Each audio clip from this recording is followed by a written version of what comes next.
une petite de 14 ans qui dit je suis fan de sport et voilà, je vous supporte à 14 ans. Elle a mis 5 euros. Depuis son dématage il y a 5 jours, une chaîne de solidarité s'est organisée autour du skipper Romain Attanasio.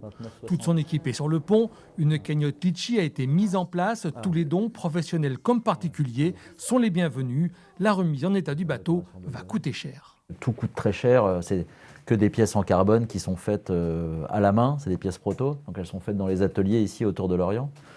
Donc heureusement, les fournisseurs se mobilisent et donc prennent le chantier tout de suite en priorité.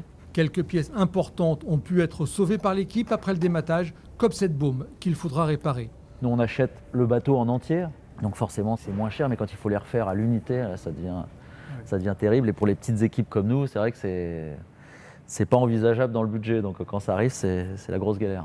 Dès son retour à terre, Romain a pu constater que la solidarité n'est pas un vain mot chez les marins. Je ne m'attendais pas à ce point, à ce que voilà, tout le monde m'appelle, prenne du temps pour m'aider, quoi.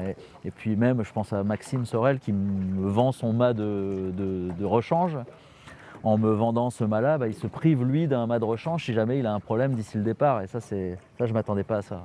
La remise en état du bateau coûte environ 450 000 €. Il faudra aller très vite.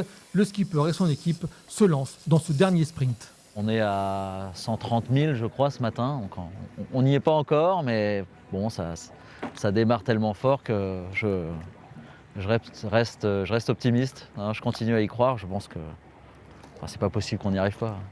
Le chrono est enclenché. Il reste un petit mois à Romain Attanasio pour trouver des voiles et remettre son bateau en configuration course. Il doit être le 18 octobre au Sables d'Olonne.